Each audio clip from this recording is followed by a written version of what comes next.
Всем привет! Сегодня я хочу рассказать об альтернативном способе блокировки экрана, а именно для смартфонов Nokia, а именно с помощью программы Slide Unlock.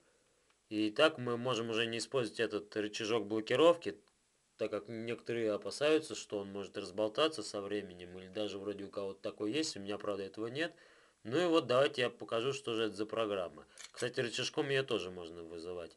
Итак, вот, после того, как мы разблокировали экран, мы видим интерфейс программы.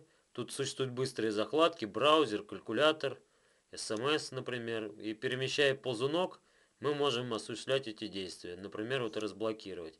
Как видите, на рабочем столе появляется кнопка, нажав которой мы также вызываем программу. А здесь вот настройки. В настройках можно, например, поменять интерфейс и сделать интерфейс в стиле iPhone.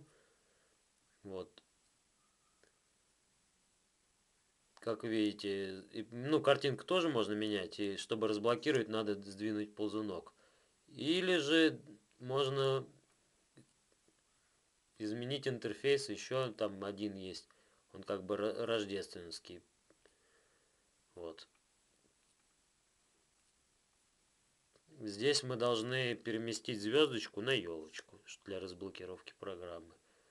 Но и так я говорил, что невозможно не использовать рычажок блокировки. Ну и, например, покажу, как это делается. Например, нажатием белой кнопки двойным. Раз, и мы телефон заблокировали.